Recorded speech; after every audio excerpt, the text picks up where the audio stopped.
My name is Rose London, and I write the stories that music makes me feel.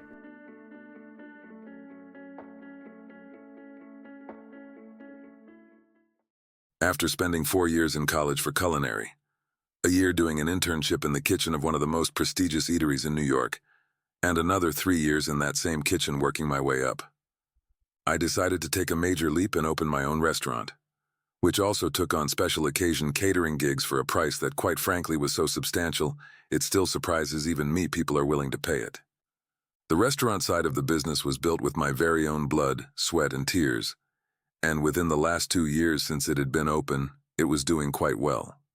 On the catering side, I partnered with my best friend Sam, who I met when I moved from a little dot on the map town in South Carolina to New York when I was 22 to pursue my dreams of becoming the chef that I am today. Now, Sam, he was a business major who'd also grown up in a small southern town. Except Sam could talk us into anything and anywhere. And quite frankly, out of anything just as fast. With his willing and dealing skills and my cooking expertise, the catering side of the business was now lucrative enough that we could pick and choose what jobs we took and how often we took them. This particular job had taken us from New York to Delaware for a wedding engagement party. Supposedly our company had been name-dropped to the clients, and they wanted to use our services with the promise that if it went well, they would hire us on for the much larger wedding scheduled for the same time next year. I personally wasn't partial to anything that had to do with weddings. People tended to be too high-strung, want too many changes, and in general, get on my goddamn nerves. But I had a new pastry chef who was dying to get more cake gigs under her belt.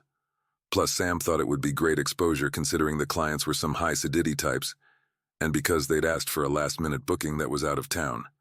It carried a hefty fee that made the nearly 4-hour drive to the location worth it. In the end, I'd agreed. So there we were. The first 5 courses of the meal had already been served when my little brother Johnny stumbled through the door fixing his tie and running a hand through his hair. I was in the right mind to haul him up by his collar and send him back out the same way he'd come. But he was already over an hour and a half late, which made us shorthanded, and I needed him to help serve the food more than I needed to stick my foot up his ass. With his head tilted to the side, he gave me a look of sorrow. I'd told him the night before he was at his drinking limit and that he'd regret it come today. But had he listened? Of course not. With my jaw tight, I pointed to the tray of dulce de leche and apple rose-designed puffs waiting to go out. After he got his bearings, he grabbed the tray and headed out to serve the party. Johnny couldn't have been out there more than a minute and a half before he returned with the tray still mostly full. If I hadn't been so busy, I probably would have realized something was wrong sooner. But it wasn't until I seen Johnny hiss-talking with my partner Sam, and Sam's eyes growing as wide as saucers, that I stopped what I was doing to give them my full attention. "What the hell is wrong with you two?" I questioned. Both of them turned around to look at me, but neither of their eyes quite met mine. Johnny swallowed, shaking his head slightly. He finally raised his eyes to give me a square look. "I need to tell you something," he mumbled. "But you're not going to like it." My brother was not a mumbler. He wasn't timid. Shy wasn't even a word in his vocabulary. He was loud and he shot from the hip. So trust me, his current behavior had my nerves tingling and anxiety spiking up my spine. "Spit it out, Johnny," I said as I sat my cutting knife on the board in front of me and crossed my arms over my chest. Before Johnny got the chance to speak, Sam stepped up with his hands out toward me like he was trying to talk sense into a deranged person or calm a wild animal. "Listen, Logan," Sam said to me in a calm voice that didn't fit the tight lift in his shoulders, which really could only mean one thing. He was actively trying his best to downplay whatever was going on. "I didn't know," he went on. "I booked everything through the mother of the bride, and even though you and I talked about your past, I had no idea." "Jules is out there, man," Johnny cut in. "It's her. Jules is the one getting married.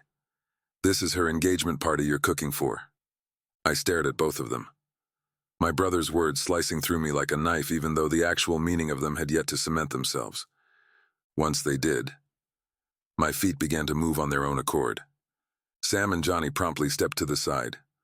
Johnny knew the full extent of our history, and Sam knew enough to know if Jules was around, there wasn't much I could do to keep myself from where she was.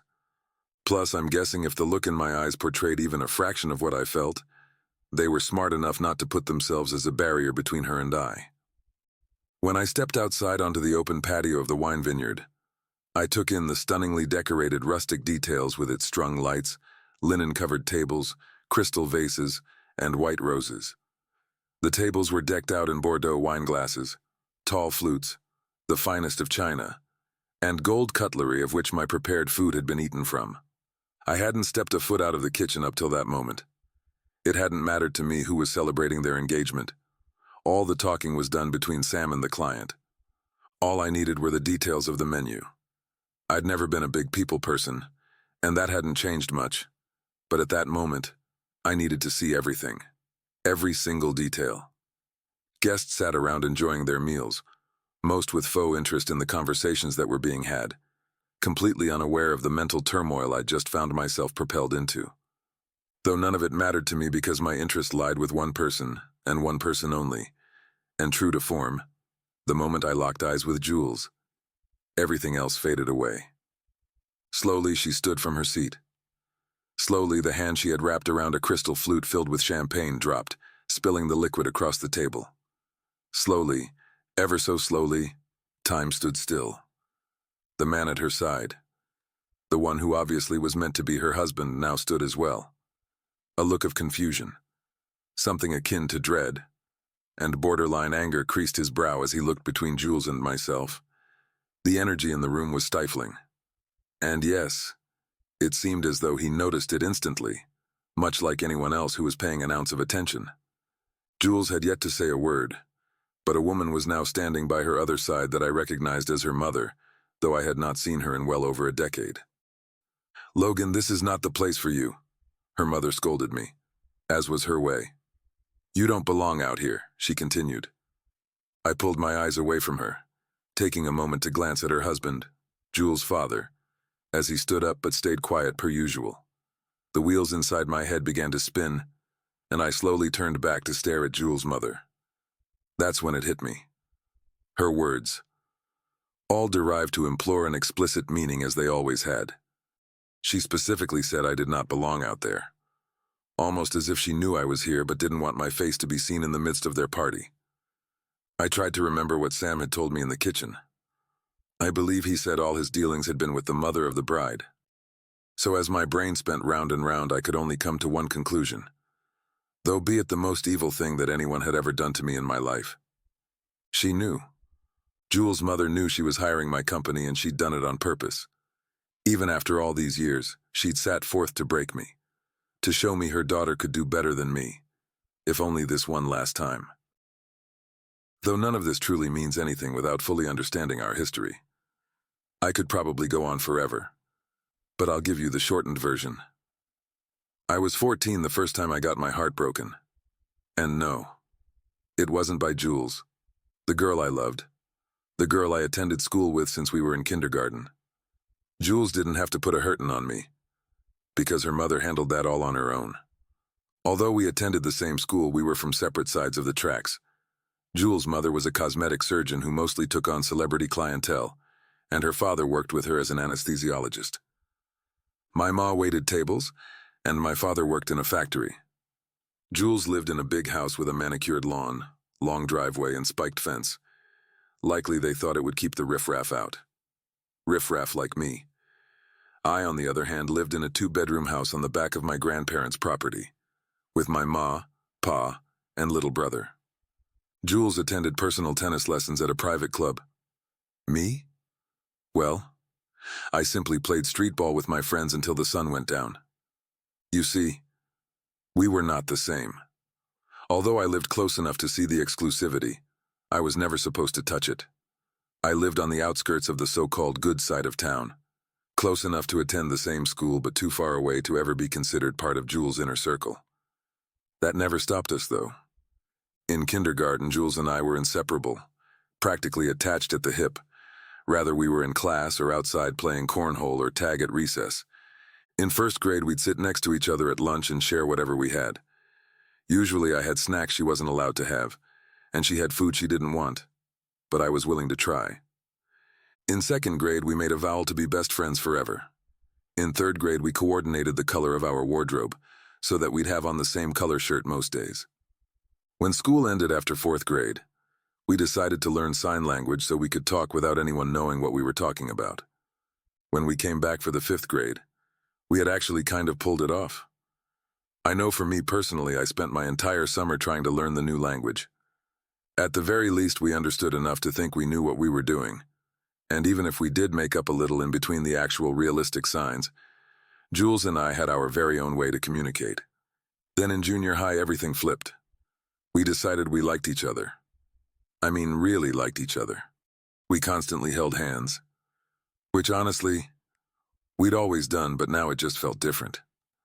I even put in extra days sweeping up at different stores on Main, just so I could buy her snacks at lunch. And there was never a time that we were in the vicinity of each other that you couldn't find one or both of us blushing and smiling at something that the other had said or done. We were cute, freaking adorable. Hell, we were relationship goals. I mean, if there was such a thing at 14. That is, until one day after school when I made a spontaneous decision that put us in the path of a tornado that took form as Jules' mother. While locked in a nervous, sweaty handhold, I leaned in and kissed Jules on the cheek before whispering in her ear that I loved the prettiest girl in school. She had slapped her hand over her mouth and bent over with a giggle that made me smile from ear to ear. I had seen no problem with the affection I'd shown her. It was a simple kiss on the cheek. But as I glanced up from Jules' smiling face, I looked directly into the glaring eyes of her mother as she pulled up in front of the school. Usually Jules rode home with a friend, but that day of all days, that was not the case. Even though I didn't think I did anything wrong, the look on Jules' mother's face said otherwise. When Jules noticed her mother, the feel of her hand slipping from mine is something I'll never forget. And if that wasn't bad enough, Jules' mother stormed over to us, gripping Jules' shoulder, dragging her away from me as if I was an abscess she needed to purge from her daughter. Still within earshot, she lectured Jules about me. She was not to ever be seen holding my hand again. Matter of fact, she'd said, "You are done with that boy. I have tolerated your acquaintance with him thus far," she continued. "But you have grown too old for this nonsense.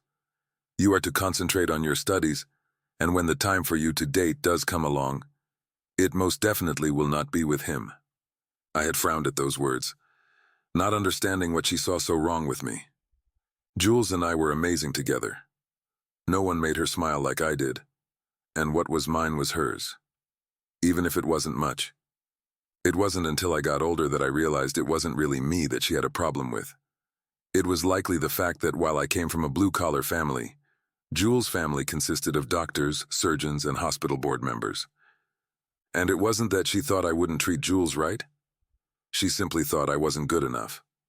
When that fact finally hit me, my feelings turned from hurt to anger. I mean, we were just kids. I suppose she expected Jules to stick with people who had a similar background as her. But to me, that was ridiculous. Not to mention quite elitist, which was horrific all on its own. That day when Jules and her mother got in their car, Jules' mother's back was rigid with annoyance and what felt to me like an uncompromising dictatorship, and Jules' shoulders were hunched and eyes downcast. Even if I hadn't seen Jules swipe at her face, wiping at the tears I know she hated that she'd allowed herself to shed, I still would have known that she was hurting, because I knew Jules better than anyone.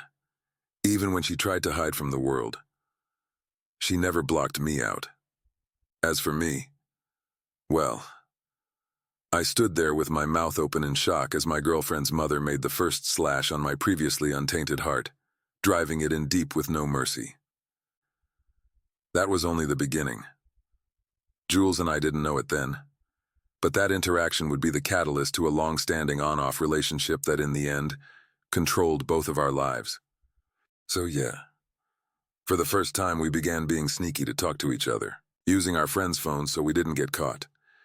But of course we got caught anyway. Consequently, Jules' phone time was severely limited. On top of that, her mother contacted the carrier to have my phone number permanently blocked. Still, that was hardly enough to keep us away from each other. By high school, everyone in our little town had Jules and I pegged to be married by the time we were 20 and have at least 5 kids and a small business we'd run together on Main by the time we were in our mid-30s. I liked the thought of that back then, mostly because I didn't know better. I thought being with Jules forever and carving out our own little spot in our hometown was as good as it could get. I didn't think about the fact that it stifled our potential to be so much more. But I'm guessing Jules' parents did, which is probably the reason why when they found out I was scaling their back-spiked fence with expert agility, and Jules and I were lying out in a secluded part of their massive backyard, spending hours on end with each other listening to music and staring up at the stars most summer nights, they were officially done. Before the start of our junior year in high school, Jules' parents told her that she was being enrolled into a boarding school for her 11th and 12th year. She cried every single day leading up to when she left. And as for me, well, I was shattered. The day she was to leave, I put on my best suit, knocked on Jules' front door, and respectfully asked if I could say goodbye to her. I probably looked like a fool standing there in my church clothes just to say goodbye, but I thought it was what I needed to do to be presentable. The look on her mother's face felt like a nonchalant disregard of the fact that I was dying inside. But her father, though he didn't say a word, at the very least it looked like he understood I was literally standing there with my heart on my sleeve. They gave Jules and I 5 minutes on the front porch and then she was just gone. Well, since Jules' parents had my phone number blocked, I somehow convinced my parents to let me just change my number. For the first year Jules was gone, we stayed in touch, talking almost every day. The second year she was gone, we just drifted. When I saw her again, it was the summer after her freshman year in college. She'd cut her hair some and she radiated confidence. Let's just say she left as a girl, but damn, she came back as a grown woman. And if I allowed myself to be naive, I would have thought that changed things. But you see, I was still a no-good scoundrel in her family's eyes. Now just a simple short-order cook in the diner on Main Street, going nowhere, and having never seen nothing. Anyways, that night I first saw her again was at a bonfire a mutual friend of ours had put together. She had barely stepped out of her car and put one foot in front of the other when we locked eyes. Like a moth to a flame was her and me. And if our history had taught me anything, I was obviously the goddamn moth. In any case, nothing could take away the fact that time away had done her good. Me, on the other hand, my edges were a little more ragged. My patience for all things a little shorter. And my heart, though it had always fallen in sync with hers, just simply couldn't take another rejection. With her eyes constantly shifting back towards me, she stopped to talk to a friend and, well, I disappeared into the crowd and was doing damn near 90 down a back road trying to keep my mind on nothing more than the gravel in front of me before I even realized what I was doing. My lousy excuse for a disappearing act didn't matter in the end. She showed up at the one-bedroom house I was renting not 20 minutes after I'd parked my truck in the driveway. And me, being the fool I was, allowed my heart to trip over itself, because it always did for her what it could never do for another. I stepped back and to the side so she could enter, and she walked in with a smile on her face without saying a word. By morning she was gone. I thought I'd imagined her kissing me in the dead of night, but a smudge on my cheek from the lip gloss she wore was all I had left of her. Honestly, I figured it would be another 3 years before I saw her again, but for Thanksgiving we shared leftovers late that night. On Christmas, we cooked dinner together, then laid in bed wrapped up in blankets after exchanging gifts. For spring break, I went to her. Got on a plane and went to California where she was at school. She showed me her dorm before we spent the next 2 weeks going between the guest house of one of her friends, touring different cities and beach surfing, and spending late nights cuddled up in hotel rooms we'd rented. It was the first time I'd ever left South Carolina. Didn't see much of a need before. But for her, I reckon I'd do just about anything. And no doubt, spending hours on end with my limbs uninterruptedly wrapped around Jules's was ideally the best way to spend any amount of time. We carried on that way for 2 years before she told me she was going to be studying abroad. Her parents thought it essential for her to expand her cultural and educational views. In other words, since she was an adult and they couldn't keep her away from me, they sent her so far off that at least she couldn't get to me easily. At least that was the latest gossip floating around our hometown. And so she left. Again. We kept in touch at first, but then the calls fell far and in between until I guess we just decided it would be best if she lived her life where she was at, and I lived mine. I can't remember if the decision was mutual, or if one of us made the call first, but either way. This time stung the most. And by sting, I mean it made me rethink every aspect of my life. This breakup, this time, it didn't just hurt me, it broke me. So, with that, I guess you could say we were actually done. Not that my family believed me when I said it. As my brother would tell me, you, Logan Ellis, should have your name plastered in the dictionary under the word insane. For if the rationale of insanity is to do the same thing over and over and expect a different result, that most definitely is you. Probably he was right. I mean, how many times can one have their heart broken by the same person and still believe, this time things will be different? Never again. These past years have fixed all that. If there were any parts of me still soft and mushy, life has hardened them. As far as relationships go, that's not a thing I do. The most I can offer is love for the night. I know how that sounds, but it's all I got. At least I can say I'm honest about it. But fate, what a fickle beast. Quite honestly, even if I didn't want to believe in it, even I had to recognize there was someone out there pulling strings, because it wasn't even remotely possible for me to be standing there in front of Jules after not seeing her in all those years, if not for a providence of intervention. So now that you understand our past, you can understand why standing in front of Jules after cooking a meal for her, her guest, and her future husband and likely father of her future children felt insane and surreal. Suddenly, I didn't feel like the established business owner that I most definitely was. I no longer felt like the esteemed chef who'd worked his fingers to the bone to move from a small town and become the owner of a penthouse condo in New York. The zeros in my bank account no longer mattered. I was suddenly propelled back to a childhood where those who radiated success tried to make me feel small. Even though I couldn't stand the thought of this being real, it was. And since Jules' mother had actually went out of her way to show me up one last time by hiring my company so that I could bear witness to the love of my life walking off into the sunset with someone else, I had no problem with showing her what it was within me that she'd always been so afraid of. My social refinements had traveled a distance over the years, but not too far that I couldn't double back and pick up some of my old ways when I needed to. Jules' hand was now raised to her heart as she looked at me, even as I took a step forward and took the champagne flute her fiancé was gripping from his hand. An array of emotions skated across his features, but he relinquished the glass without putting up a fight. Obviously, he was of the classy variety, just the type Jules was supposed to end up with. I raised the glass in the air as if I had every right to do so. Truth was, there was nothing more that I wanted to do than make an about-face heading anywhere but there and never look back. But I couldn't. I can't explain it, but I simply couldn't move my feet. Jules' mother cleared her throat and I turned to look in her direction. Probably I shouldn't have, because in my mind I was playing back Jules and my relationship, especially the part that her family had in making sure that very relationship went nowhere. All the feelings that I'd tapped down for years were surfacing, and they were propelling themselves right at my chest at a rocket speed. I wished her family could have understood. Not that it would have made a difference, but Jules was my person. From the time I was 5 years old, she'd been everything to me. The words that had been sitting on my heart made their way to my lips without me even taking a moment to consider filtering them.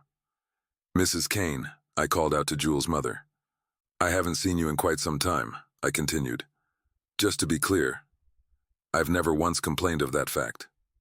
"No," I sighed, raising my glass in the air. "But here's to you staying true to yourself to the bitter end.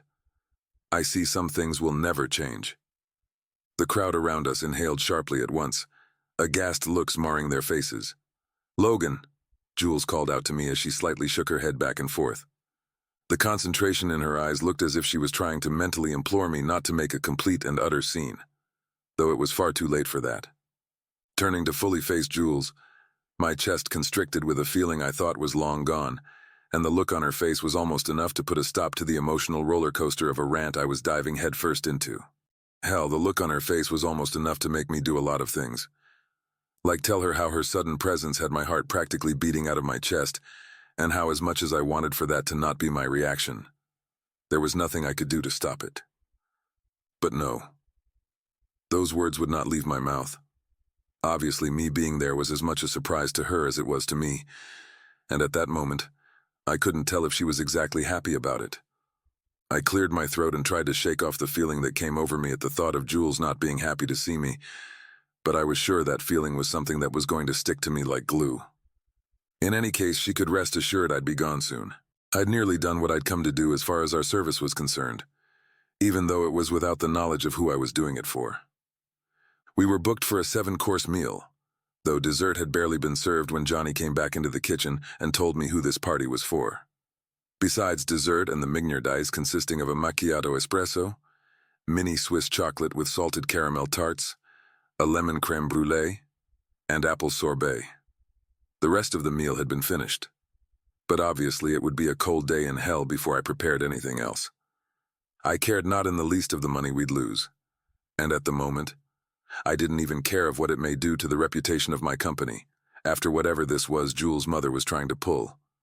I know how irrational that may sound, but it felt like someone had just punched a hole into the middle of my chest, and it was all I could do to keep my goddamn hands from shaking with anger. I can just imagine the laugh Jules' mother would have had to herself had she pulled this off. Likely she would have showed herself in the end, just so I'd know I would truly never have the one person I'd wanted since I can remember. I focused my full attention on Jules, clenching the glass I held tightly in my hand. Jules. I barely choked out her name as I took a deep breath, my eyes closing momentarily. I hope while you were out in the world you found what you never seemed to be able to find back home with me, I said. And I meant it.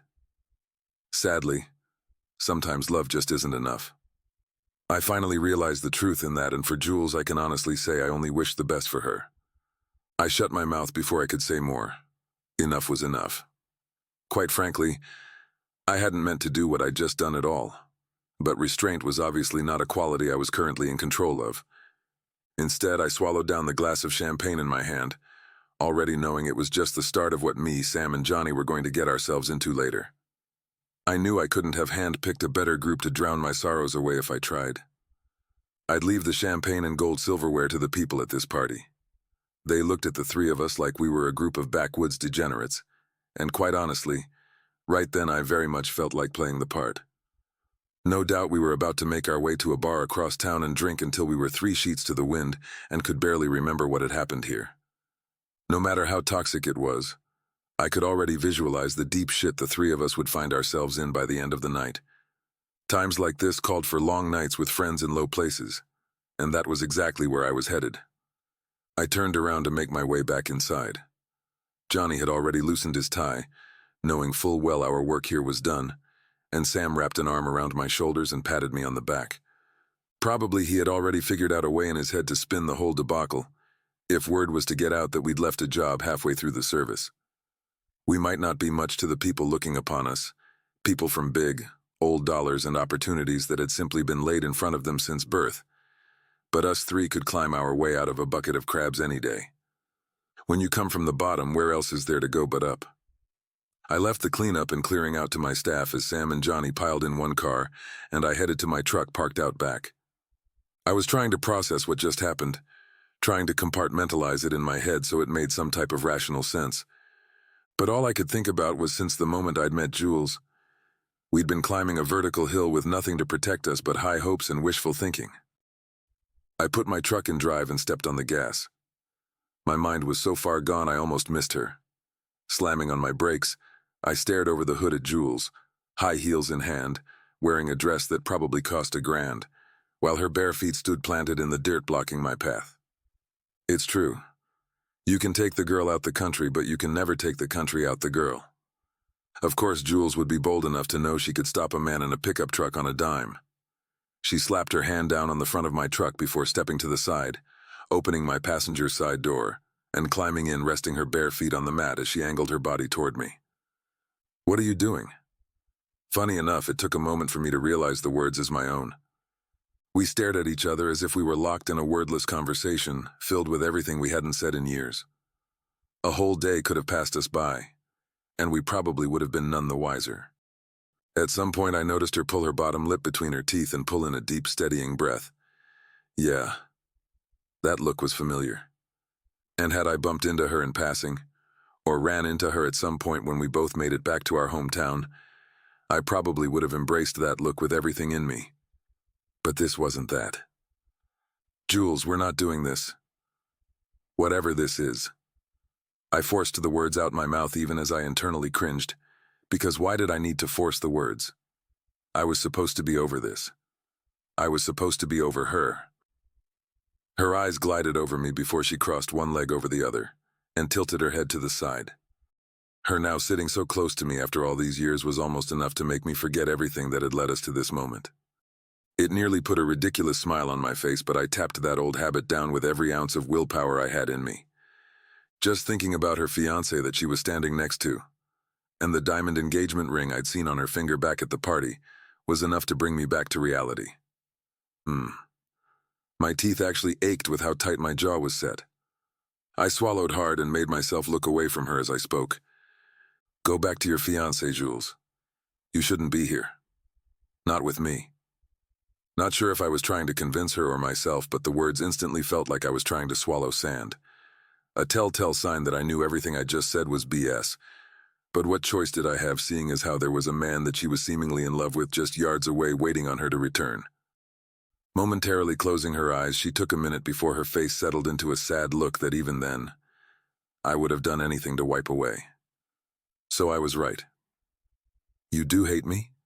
She asked with an uncharacteristic quietness to her voice. My brow creased into a frown. I couldn't believe she was asking if I hated her. Did I now have an unrelenting ache pinging around in my chest? Okay, yeah, I can admit that. Was I disappointed? Absolutely. Quite frankly, I hadn't really sorted through everything I was feeling. In fact, I likely planned to pack it up and donkey kick every single feeling that could be felt into a corner of my brain and ignore it for the foreseeable future. But one thing I was certain of was that there was no way for me to ever possibly hate her. I slowly reached for her, the tips of my fingers sliding across her cheekbones as my thumb blazed a slow trail across her chin. I hadn't even thought about what I was doing. Didn't plan it. It just happened. I didn't tell her I almost wished I could hate her. There were times I wished I'd never met her, but then unwished it just as fast. Loving her had ruined my chance of ever loving anyone else. No one could compare to her. No one could ever mean what she'd meant to me. There were times I couldn't even go back home for a visit because memories of Jules were stamped on every street and in every establishment I visited. There wasn't a safe place in town I could go without a story to tell of what we'd done there. But then again, that same memory of her was what propelled me into the man I am today. I'd left town to get away from heartache, but I'd be lying if I said a part of me hadn't broke my back to build a thriving business, just so I could prove I was good enough. I could never hate you, I finally replied. She crossed her arms over her chest as her eyes bore into me. Then what the hell was that back there? She wanted to know. A confused look was all I could give her before stumbling through a few stuttering broken words. Wait, what? She shook her head back and forth with a perplexed look in her eyes. Logan, how could you walk away? She asked. I leaned back in my seat.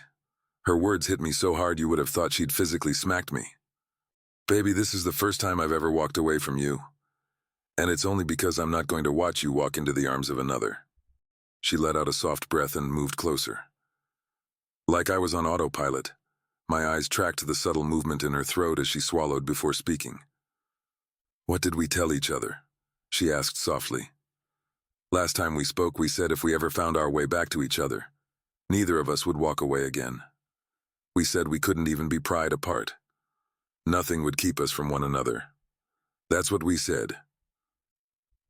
Logan, believe it or not, she continued, I asked for a sign that I wasn't making the biggest mistake of my life by marrying anyone other than you. And just a few hours later, you literally walk right through the door. Forget about a sign. That's a goddamn billboard. I'd convinced myself that you never wanted to speak to me again, never wanted to lay eyes upon me. But that look you're giving me tells me your heart never pulled away from me, just like mine never left you. Please tell me you get it, she said, her voice slightly cracking. I've loved you since we were barely hip high. That doesn't go away. It'll never go away. I need you to understand that at no point in my life did I ever stop thinking of you and I as we. You and me against the world, right? The thought of that always being true kept me warm on more nights than I care to count. I felt myself frown. How was I supposed to respond to her telling me that? There was nothing I could do with that information considering she would be getting married to someone else. You're engaged, I said, noting even to myself how detached my voice sounded. You're marrying that man in there, Jules. Which means you love him, not me. She looked down, and I couldn't help but reach out and take her chin between my fingers, raising her head back up so that she'd look at me. Her eyes locked in on mine, and for a few moments the world was just silent. The guy in there, she began. The one I'm supposed to marry. He's who I'm supposed to marry. Do you get it? He loves what my family can offer more than he'd ever love me. And they love him because a union between our families benefits both sides. Not everyone is raised to choose their partner for love, Logan. I could feel the frown spread across my eyebrows at the thought of Jules being stuck in some loveless marriage with some tool who was only with her due to her family ties. Even worse was the thought of Jules agreeing to it out of some misplaced duty to her family's legacy. I tried to school my face. I wanted her to continue. I wanted to know all about what had happened in her life since I'd seen her last, praying she'd had far more good times than bad. As for me, I had so much to tell her.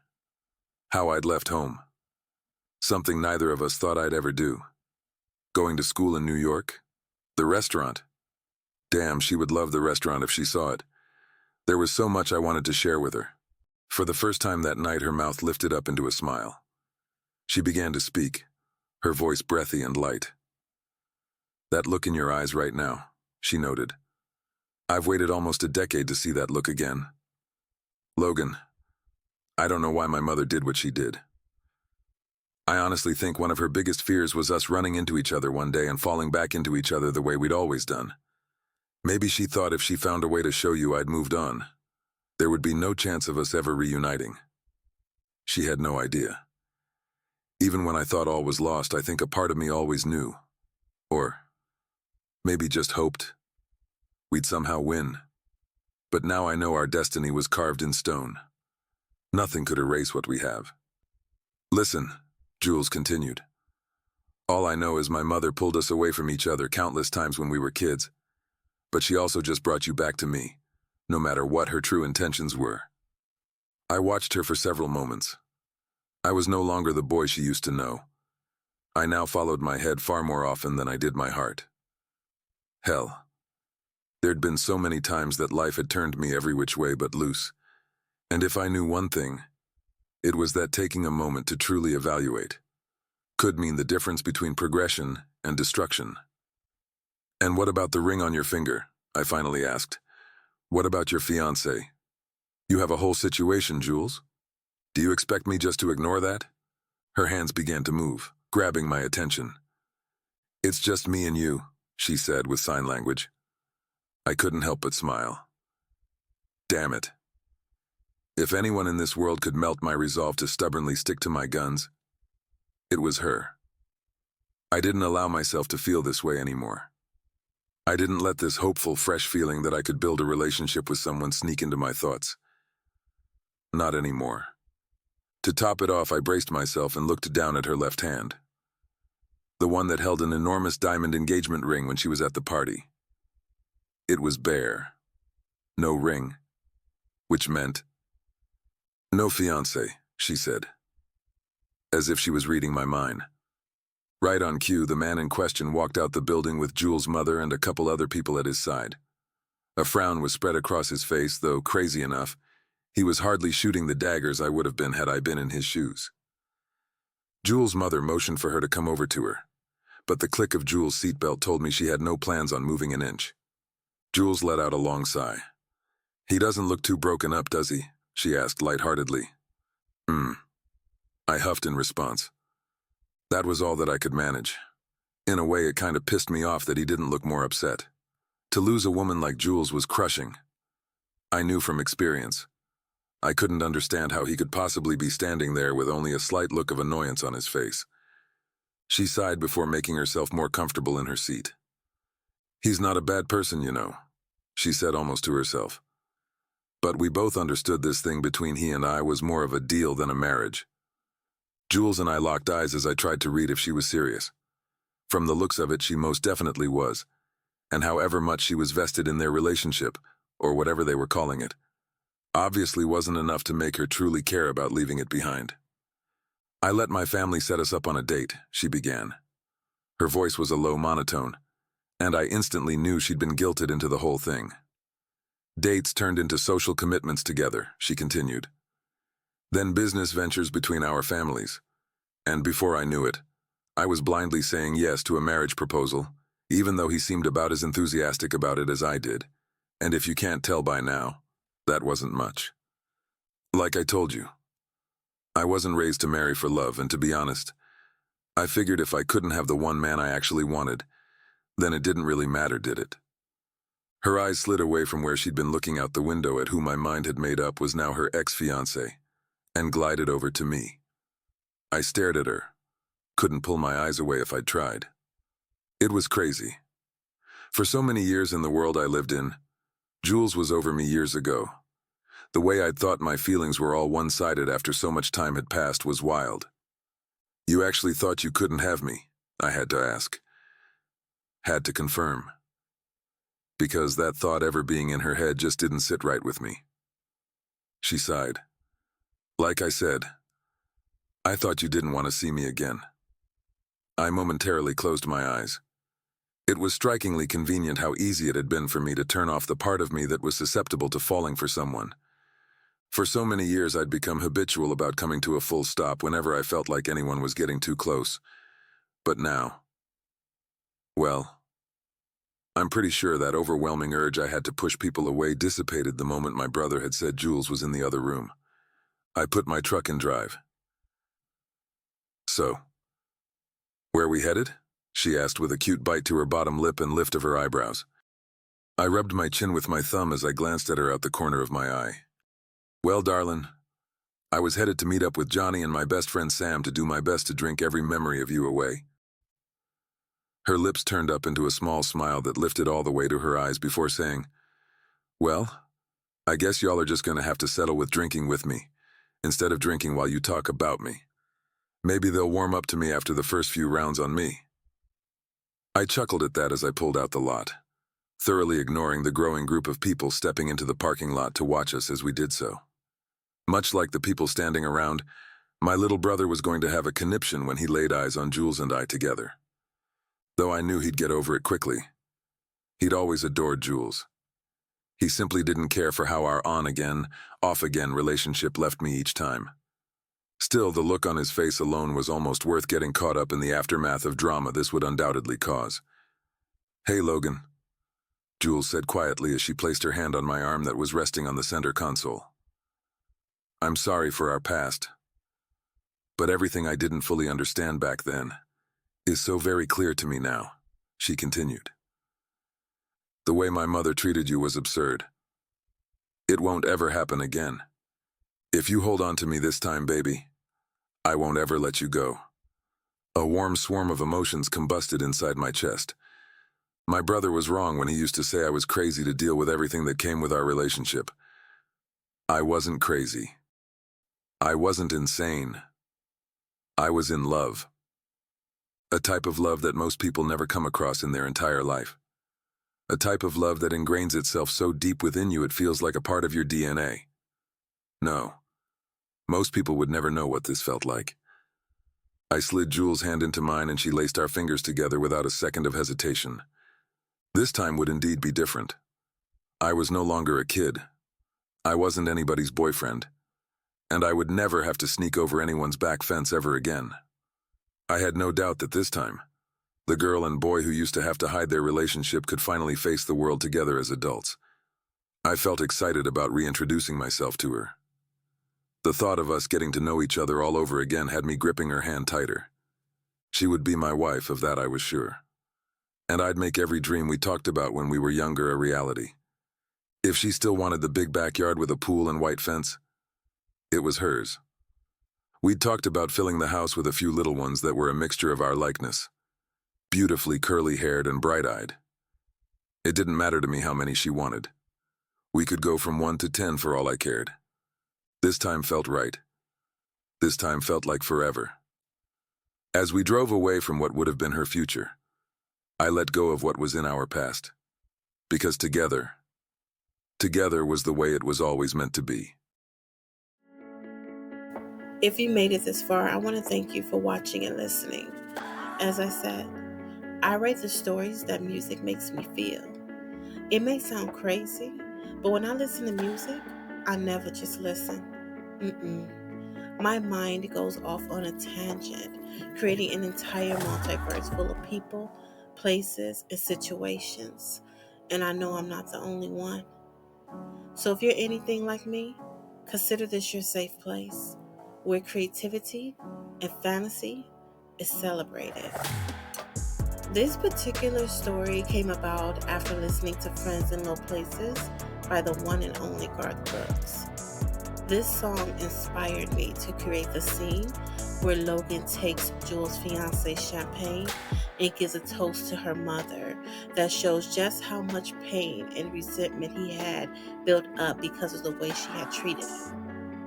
If you haven't listened to the song in a while, do yourself a favor and go back and take a listen. Trust me, you will not regret it. I love that song. So yeah, from that particular scene, I did what I always do. I sat back and I let my imagination take me on a ride. And as always, before I knew it, the characters had a full backstory and future. If you enjoyed your time here, allow this to be your book club. Let's talk about it. And if the mood strikes you, hit the like and follow button. And I'll see you in the next one.